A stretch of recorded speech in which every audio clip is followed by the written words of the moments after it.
Anne Hathaway and Ewan McGregor star in a new suburban dinosaur thriller. The phrase, "that's AI," has become an ultimate Gen Alpha burn, and how one teacher found a way to get his students reading again. Welcome to the Roundtable.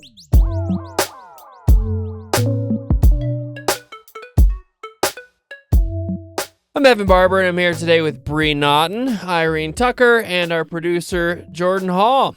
If you're new to the podcast, each week we look at three big cultural conversations that we think are shaping the world teens are growing up in one way or another. We also start each episode with a trending song, slang term, or Axis resource, and our goal is to help you, listener or viewer on YouTube, translate pop culture to help start intentional conversations with the next generation about life, faith, relationships, purpose, technology, keep going, and dinosaurs. With that said, this week's resource of the week is a special podcast episode that we released just 3 days ago.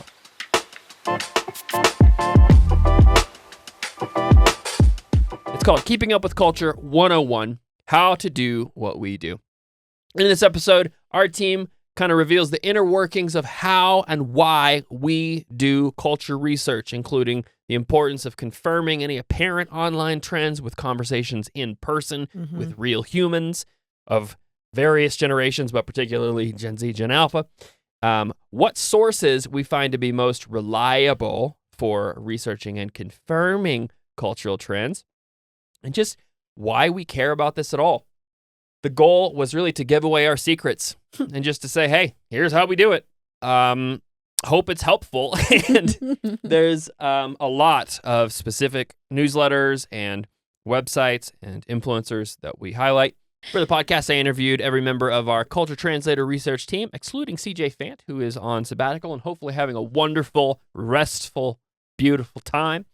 And we all do culture research a little bit differently. So hope that you will find that very useful and practical. People ask us all the time, how do you keep up with all this stuff? And how do you decide what to write about and what not to write about? This will kind of give you a window into that. So check it out. We'll put a link in the show notes, or you can just go backwards 3 days in this podcast feed.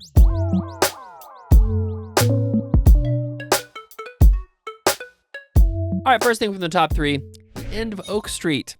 A new movie starring Anne Hathaway and Ewan McGregor explores how a suburban family in the 80s might have handled dinosaurs if dinosaurs suddenly became a part of their life.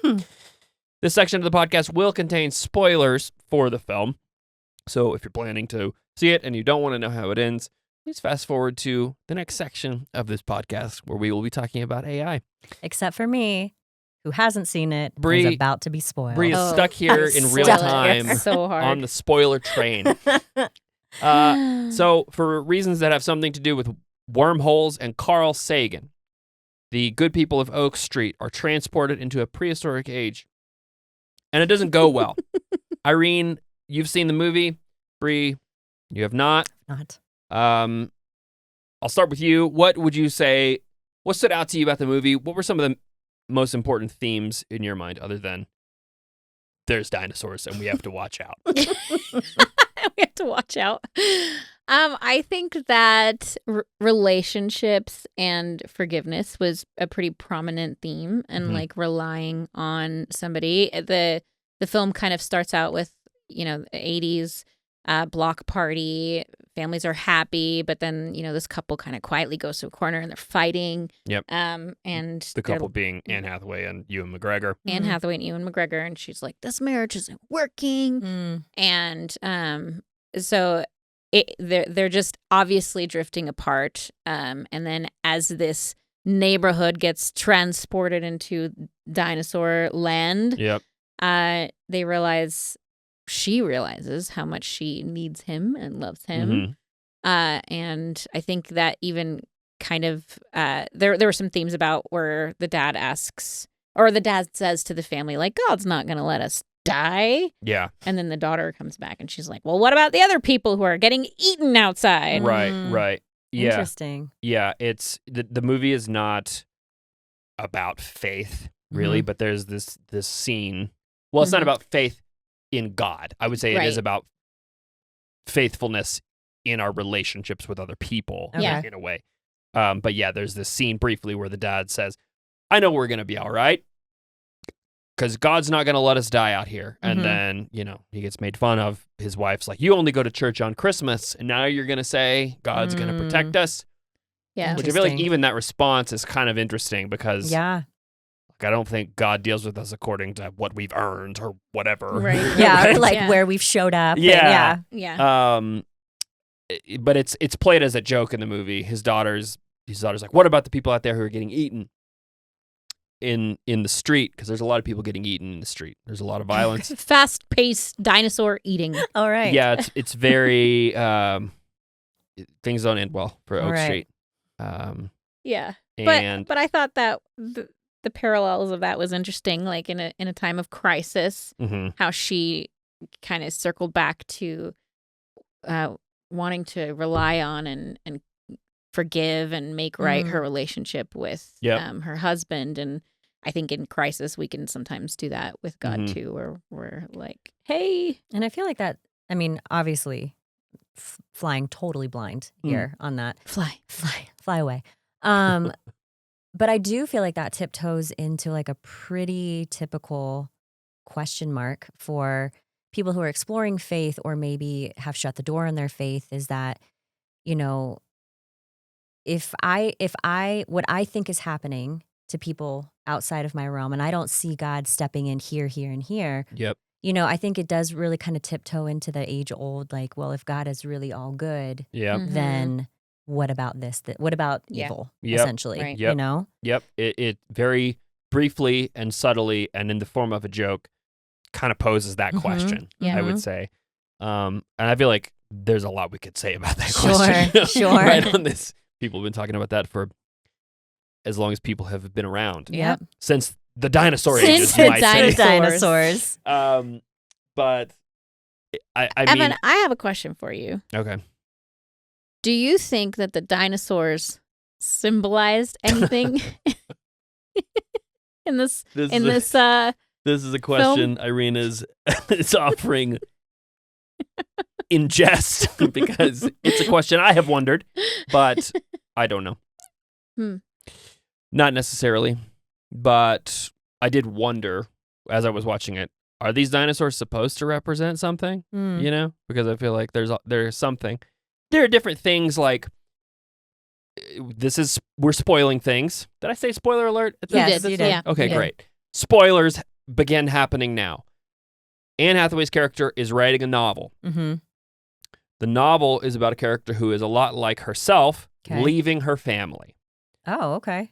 The neighbor, who's a nice old lady who apparently knows how to edit novels, says, oh, this is really intense. I didn't know this was inside of you. And she's like, oh, this isn't me. It's just a character. But it's kind of clear that it's her. Yeah. At a certain point, when everything's going haywire, her manuscript is in the basement, and the basement floods. Yeah. Okay. That part was kind of devastating. So, but I took that as representative of the fact that reset. This whole thing, she's thinking about, should I even leave? And the external crisis is forcing a sort of reunification inside their marriage because they're like, we got to stick together if we're going to survive. Oh, So then this manuscript that's about leaving gets destroyed in a flood that was caused by the dinosaurs. So I took that as very symbolic. I don't know literally.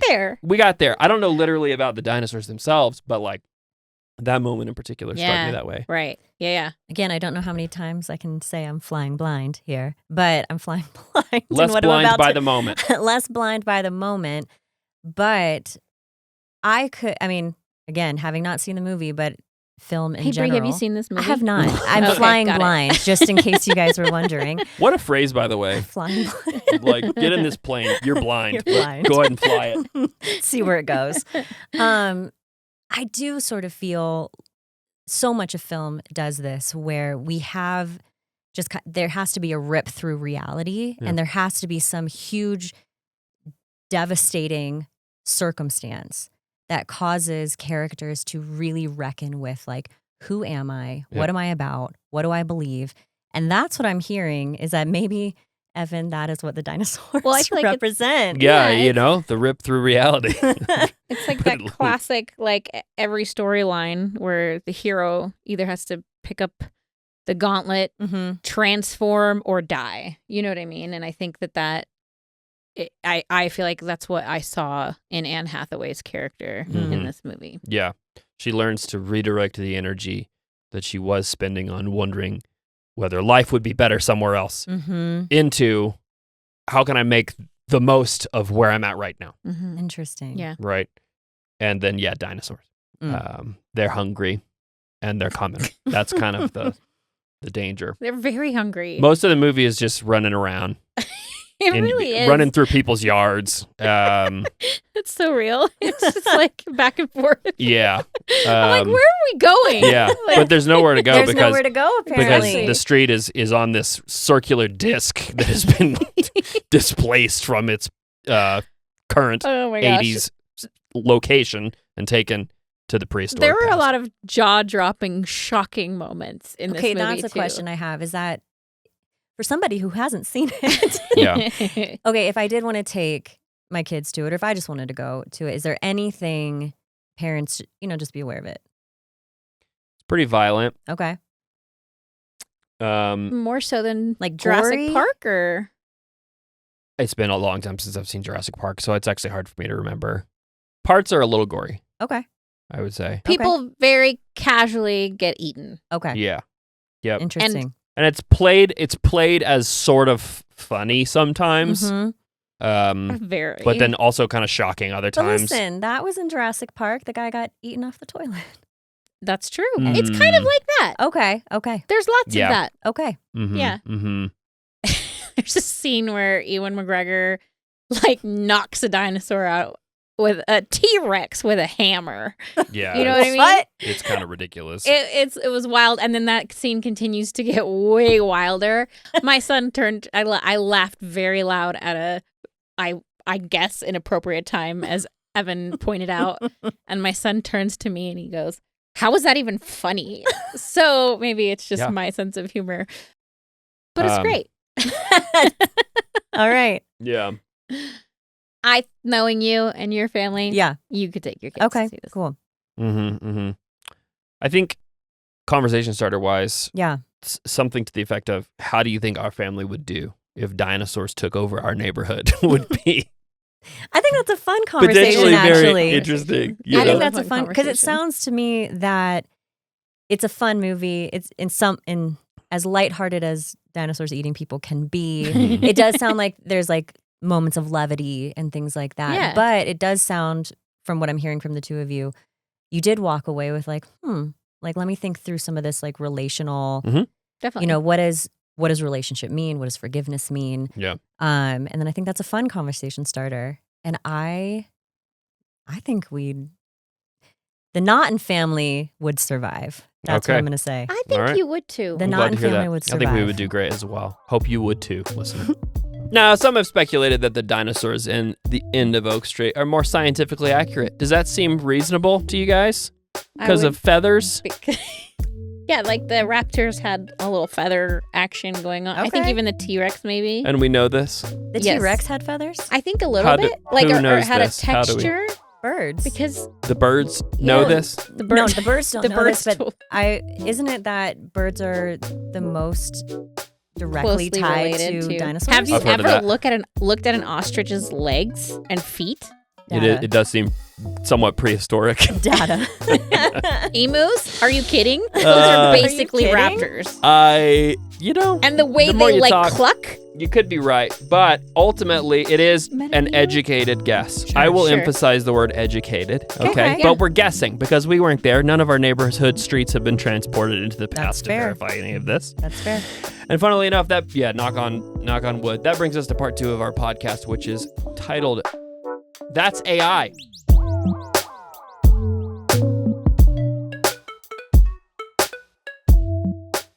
Now, Gen Alpha might be using AI, but this new diss phrase, that's AI, shows that they don't think it's that cool, okay?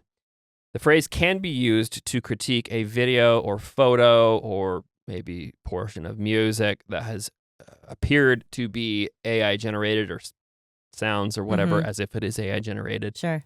But the phrase now is also being used more broadly to refer to anything that a young person might take issue with in one way or another. That's AI. Mm. I don't believe that that's real. I don't believe that that's legitimate.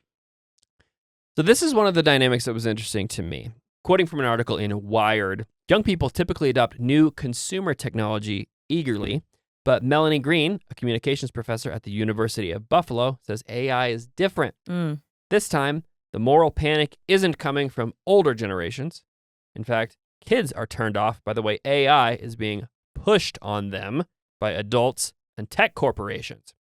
They're also, Green says, quote, acutely aware that whatever disruption happens, their generation is going to be bearing the brunt of it. That's unquote. right. Say it louder.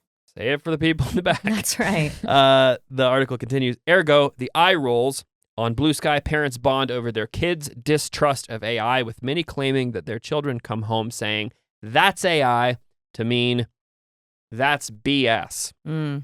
So, Irene, let's start with you on this one. Would you agree, first of all, that adults have been quicker to embrace AI than teens? I definitely think so. Why do you think that is?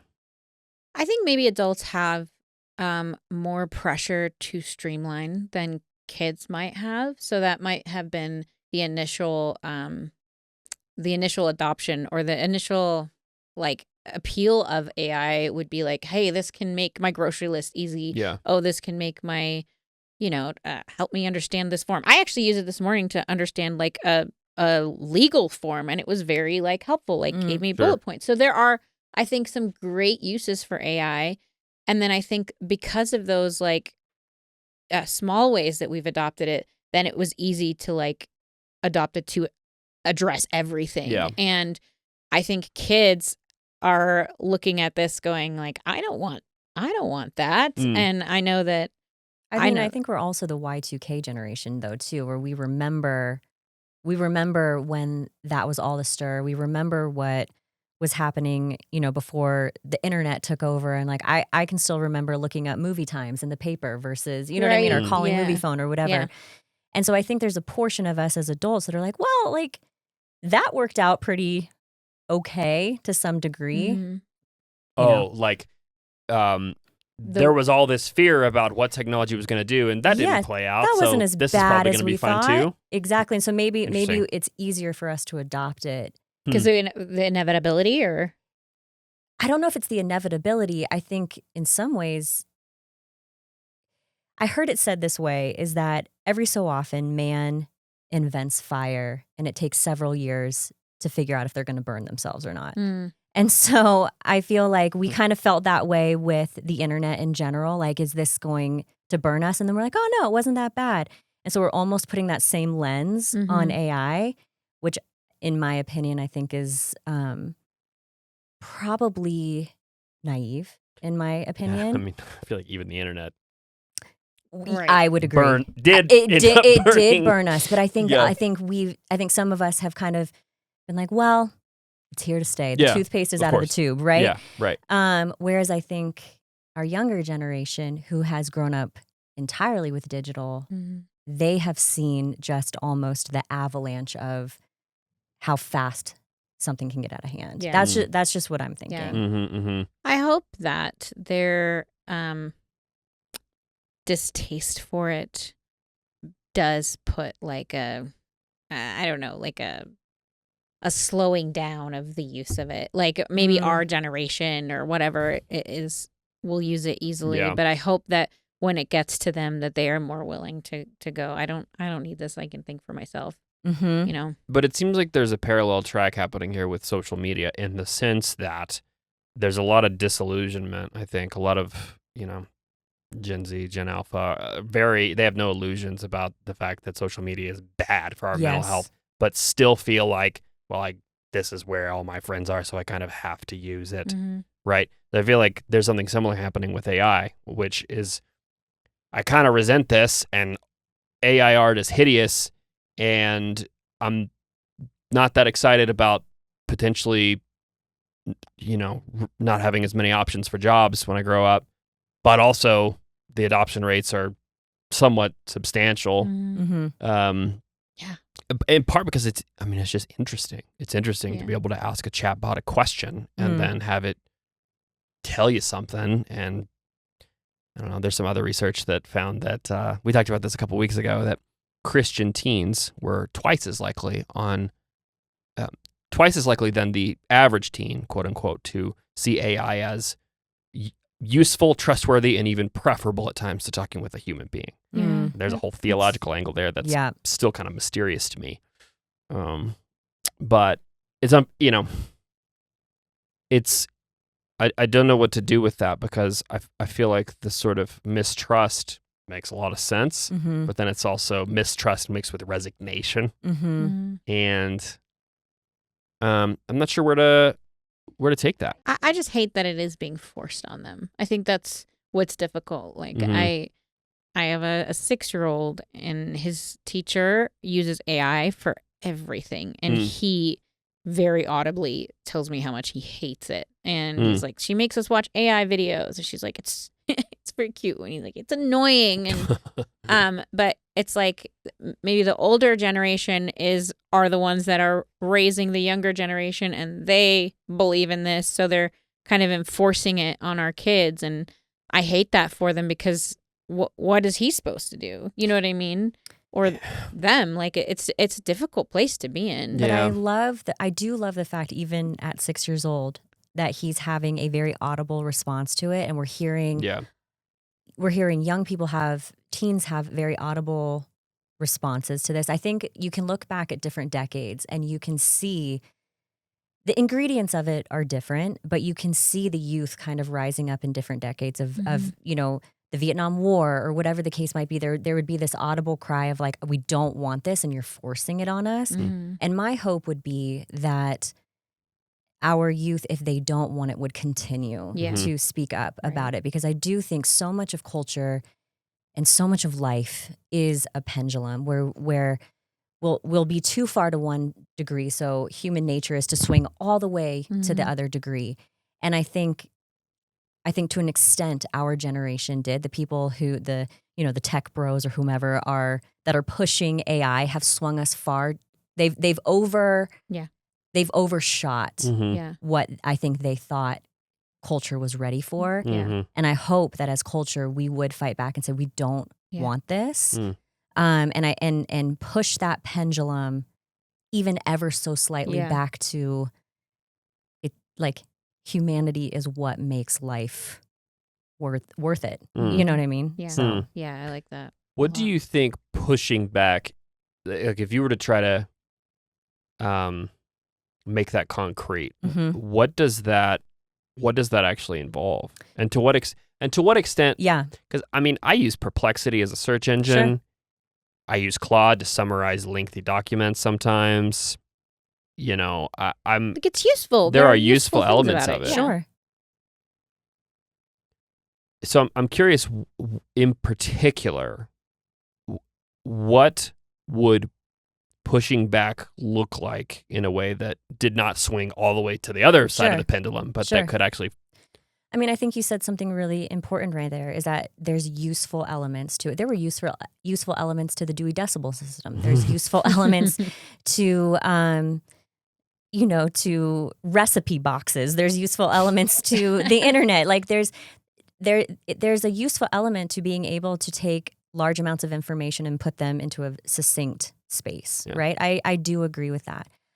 Where I start to disagree is that when we allow that to do our thinking for us, our feeling for us, our processing for us, our there's a part of wrestling through the heart of life that's necessary for, I think, human resilience.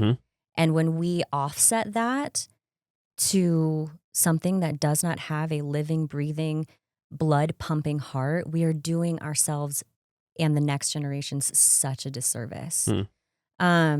And so pushing back, I mean, I think we covered it at some point last year when there were college students who knew that all of their friends were getting better grades than them because they were using AI to write their papers or things like that. And they took the stand, even in their small corner of the world, to say, I would rather get a bad grade and know that I wrote this myself than phone it in and get a good grade. That, to me, is what pushing back looks like. Yeah. in whatever capacity you can. And there's obviously a cost to that. Sure. Right? Yes. When But shouldn't hard things cost us? right. Yeah. You know? Right. Yeah. Shouldn't difficult things in life require something of us? I mean, again, I feel like that's part of what being human is like good, like the hard and the good of it. You know, I totally agree with what you're saying, Bree. I wonder if part of the issue is that we saw this a couple weeks ago, I think, with Hank Green, who had been using AI to research for his resources and materials, that even himself couldn't quite tell where his thinking ended and the AI's thinking began. Yes. That's wild, yeah. I feel like that's part of the thing we have to figure out how to navigate is where do I end? Like how do I know if I am using AI to think for myself instead of using it as a tool, you know? And I don't have the answer to that. And I think the hard thing is, I mean, there's even studies that are being done over in Japan where they have centers that youth go to detox off of technology, the way that we would go to, like, you know, if we were drug addicts or if we had a problem with alcohol or things like that, we'd go to a center to detox off of it. They do detoxes off of technology so that they can integrate technology appropriately again. And so I think some of that hard work, if we're starting to have some of those questions of like, I don't actually know if I could sit down and write a paper, being willing to like unplug and force ourselves to do that. I think that's good spiritual formation. Yeah. You know? Yeah. And that question of could I sit down and write a paper is what we're going to be talking about in our third. Yeah, that's true. In our third thing. And truthfully, I think all of this confusion, all of this uncertainty, all of this angst is contained to a certain extent in the use of the phrase, that's AI. I know. It's like, it's this, that's gross. On a surface level, it means that's fake. That's or lame. I don't like that. Yeah. But underneath all of it, I really do think it is this deep worldview technological question of, is this what we want life to be like? Yes. You know, that's what I feel like. I love that. Yeah. And this is what I love about youth culture in general is I think they have such good senses of humor. Yeah. I love it. Yeah. And so it's like this tongue-in-cheek, essentially rebellion in like wrapped up in a slang term. Like that's AI. Like, you know, you see a picture of yourself that you don't like, you're like, that's AI. Yeah. You know, you see, right. I love that. I think it's funny, and I think it's also like a little quiet rebellion. Yeah, yeah. I'm curious if one wanted to start a conversation about this phrase, that's AI. What's a question that could do it? Maybe I'll kick it to you. I would want to know like what my kids see how their friends feel about AI. Yeah. Like, I mean, I know how my kids feel about AI, but I'd be curious as to like, how are your friends using AI, and are they against it? Or do they use it? Like what for? I would kind of want to hear for a closer to home answer. Yeah. Than the data, you know? Yeah. Yeah. I like it. Hey, I'm Bree. I just wanted to pop in and say that today's episode is made possible thanks to The Table. That's our amazing community of monthly givers who make sure that Access resources stay free for families everywhere. So if your family's been impacted by what Access does and you want to pass that on to other families, I'd love to invite you to join us at The Table. Head to www.access.org/thetable and join us today. So even if the ubiquity of AI is resented by the younger generations, these sorts of digital technologies are in many cases displacing previously dominant technologies, such as the Codex, aka the good old-fashioned book. Yeah. That brings us to part 3 of this podcast, Left Unread.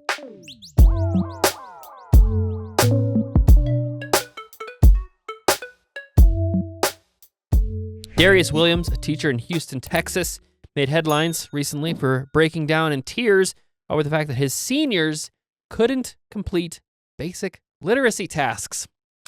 In addition, some preliminary results released this month by the New York State Education Department, which includes the largest public school district in the U.S., New York City, Mm-hmm. found that only 48% of students in the testing grades, which is 4th through 8th, rated proficient on the English language arts tests, which represents a significant 5% plunge from the previous year. This is according to an article from the New York Post. 5th graders saw the largest drop of any grade level, with those students' reading proficiency declining by 14 points, according to the results. All that said, more simply, fewer and fewer students are becoming good readers, I think would be an unfortunate and blunt way to put it. Bree, in this last section, we were talking about the pendulum swing of technology and how that changes the way we think about the world. Yeah. To what extent do you see what we're talking about here is just kind of downstream of some of the bigger changes that we were talking about in part 2? Man, I do, obviously. How can we not see the fact that they hold hands to an extent? I think when reading through, this section of our culture translator, I found myself getting choked up by it. I did watch the video of Darius Williams, who it's so raw. It's so real what he feels, because you can just tell as a teacher that he cares so deeply about his students. And it struck a chord with me. My dad is a professor for those who are going through their doctorate program, and he has students from all over the world. And he has conveyed similar feelings where he'll be sitting in his classroom and he'll say that he can dialogue with his students and they can defend, their position and their thesis and everything. Yep. And then the second that they go to write it down, they cannot put together sentence structures and cohesive thoughts, and it devastates him. My dad is similar in that, how he really pours his emotions over his students. There was just something about Darius Williams that when I was it was so familiar. I've seen it in my own living room. You know what I mean? Yeah. And I think this is really right now what we have to reckon with as far as the direction that we're going with AI. I hold two truths in my hands over it, because on the one hand, I completely understand why, it is sad and it is scary to an extent. I think, so many of our children who were in fundamental stages during COVID, learning how to spell, how to read, how to write, really have holes in their education based upon what we saw take place in our culture during that time. And so there's gaps that need to be filled. I mean, I even for 1 year homeschooled my kids. That shout out to all of the homeschool parents. It was a one and done for me. Yeah. But what that year showed me was the holes in their education that COVID had left. And so so that's one truth that we have to hold. Yeah. The other truth, though, that we have to hold is similar to what we were talking about in other parts of this podcast, is the resiliency of the human spirit, is that I think we were created to desire art and beauty and the things that pull out what's in the human heart. And I think what's trying to be shoved down our throats right now, that's not important, and that, we could be so much more efficient. I love what I then read with, what was his name? Matt Dinnan? Dinan. Not certain how to pronounce it. Where he decided to take this extremely difficult novel, The Brothers Karamazov, right? Yep. I was going to get to that. Yeah. I'm glad you're going there. Yeah. So he decided that he was going to, for the first time ever, read it in front of his college students aloud and struggle through it. Right. And that ignited them. And that's what I'm talking about right then and there, where I'm that is human resiliency. Yeah. And I love it. So what do you think was effective about that? Do you think it was just modeling a posture of learning for its own sake? Because I feel like what AI can do is simulate knowing. Right. Simulate having an answer. Sure. But what he's doing is, I'm going to struggle. So this guy, he's a professor of the great books, but he had never read The Brothers Karamazov by Dostoevsky.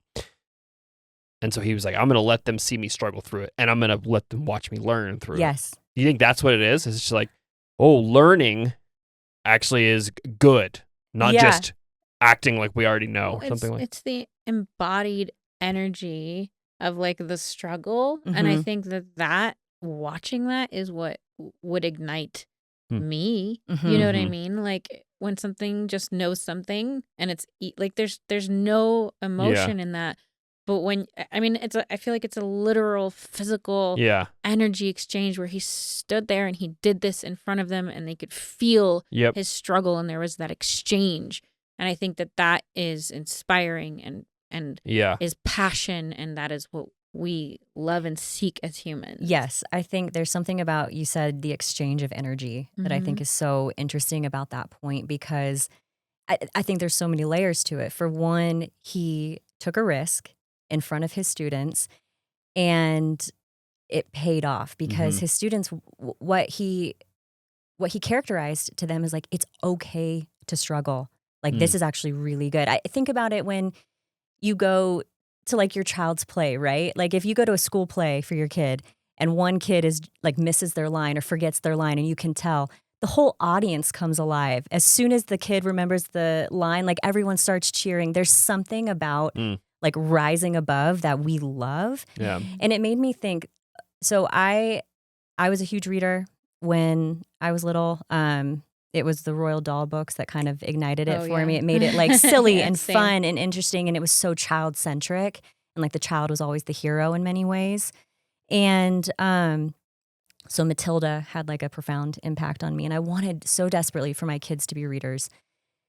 And they weren't. They were not interested in it. And I think it's because there's, we talk about like iPad generation kids and things like that. And so there was a big fight against that, right? In your household, you mean? Not necessarily. Well, I mean, we fought against iPads for a long time, but I think it's just the air. It's in the air that our kids breathe, right? And I wanted so desperately for my kids to be readers. And I remember my daughter Shiloh was struggling in school, and what she needed was like characters that she could kind of understand her struggle against.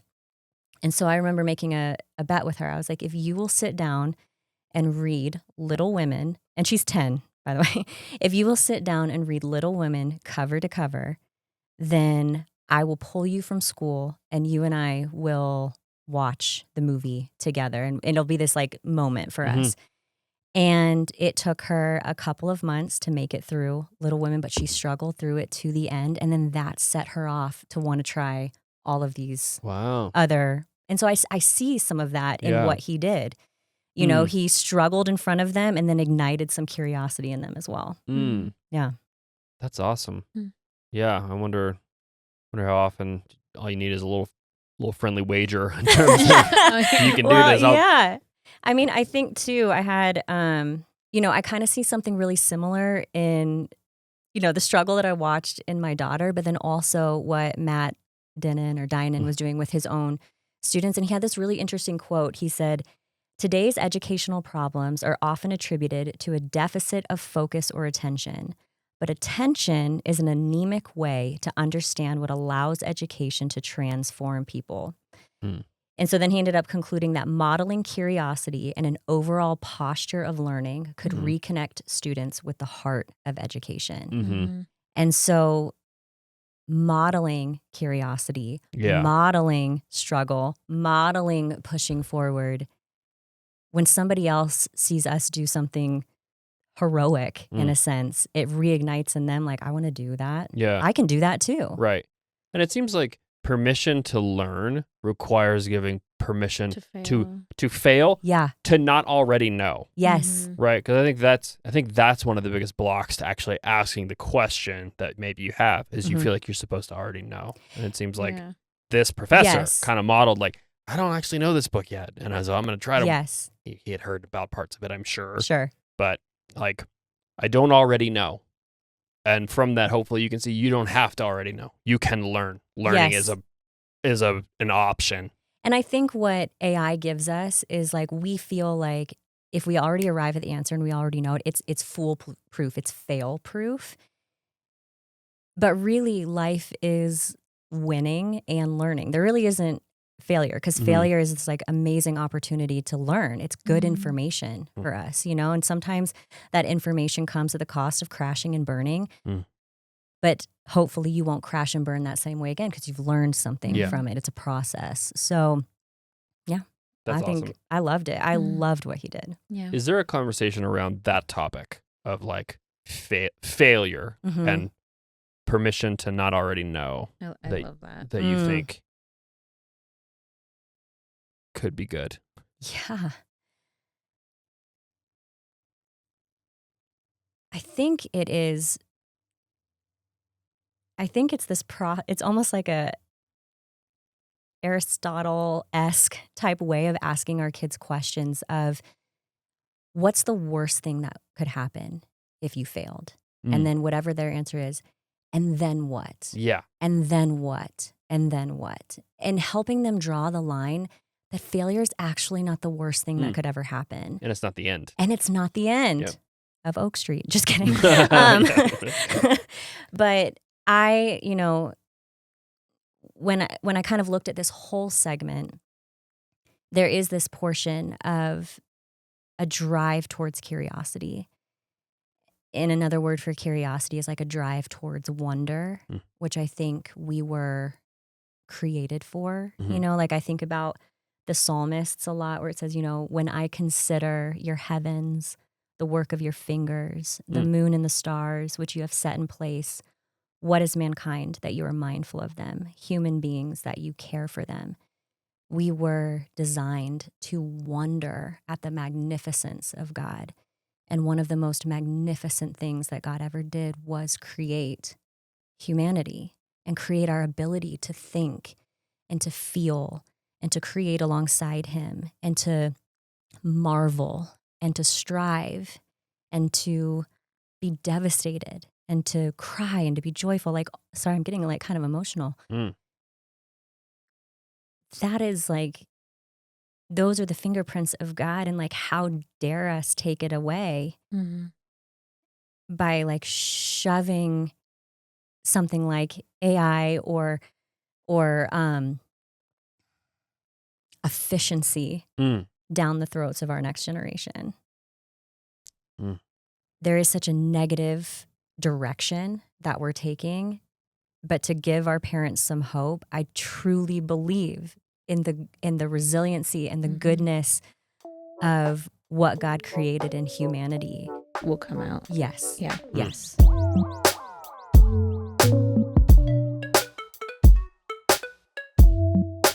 Thanks so much for tuning into the Roundtable this week. On your way out, here's a quick survey of some of the rest of the cultural landscape. One, this week in AI, in addition to the phrase, that's AI, as we've been talking about. In light of concerns about romantic involvement with chatbots, ChatGPT for teens is being marketed as a homework helper, that will limit the emotional and intimate exchanges between young people and AI. Lots of interesting layers with everything we've just been talking about. Don't do here, it. Just right? don't do it. Robbie Torney from Common Sense Media argues that we should remain cautious about the efficacy of this until we have actual evidence that, one, these features have been turned off, and then also, you know, just listen to part 2 again. Say it louder. Number 2, this week in dopamine, South Korean websites like Dopamine Shop and Food Never Comes allow users to pretend to pay for clothing, watches, other things, food, and feel like they're getting the retail therapy benefits. Interesting. I'm going to feel sad when my food doesn't arrive. You know, but I'm like, I feel like all my kids do this where they just, I mean, my Amazon cart is full, but like, we're never buying all of those things. yeah, this is similar, I suppose. These aren't not real food, not real clothes. That's so wild. And it doesn't cost real money. So you feel like you're about to buy something, and then you check your bank account, and it's all still there. Interesting trend. Next up this week in arson, prediction market, Polymarket, has enabled users to bet on the outcome of wildfires. Oh. Which, as a resident in a state that has been on fire for several months, Yeah. I do not feel that good about. Historian Jamie Petruska labeled this as a perverse incentive. I think that's putting it mildly. Yeah. Next up this week in fabric, the word polyester has become a new way for Gen Z to call something out as low quality or cheap. It's kind of similar to the phrase, that's AI. Yep. That's polyester. That's polyester. And so if you hear that, now you know what it means. Also this week in fabric, an article in Teen Vogue suggests that poetcore, which is dark academia's cozier, more relaxed cousin, what is dark academia? Like a style, like a cardigans, and it's like a Oh, style I feel like of I feel like dress. I'm about to get like Right? real into Right? this right now. You're looking like you're an academic and darker tones. like Got a, it. like a Is gothic Really the academic. idea. So poetcore is the cozier, more relaxed cousin of that. Oh, That's what they're saying. Love that. Um, Love that. Also, vintage 90s mall fashion is another trend that Teen Vogue is identifying as one of the biggest fashion trends this summer. This semester. Oh. Starting summer, going into the semester. This is what they think students might be wearing around campus. Okay. On a completely unrelated note, an article from The Guardian talked about how social media has automated individual taste into oblivion. Agreed. We'll just plant that seed there and we're going to move on. Well, I'll water it. Agreed. Just a little bit of water on the seed. Other than that, we'll have links in the show notes if you want to explore any of these further. For now, thanks for sticking with us through this podcast. We'll see you back here next week.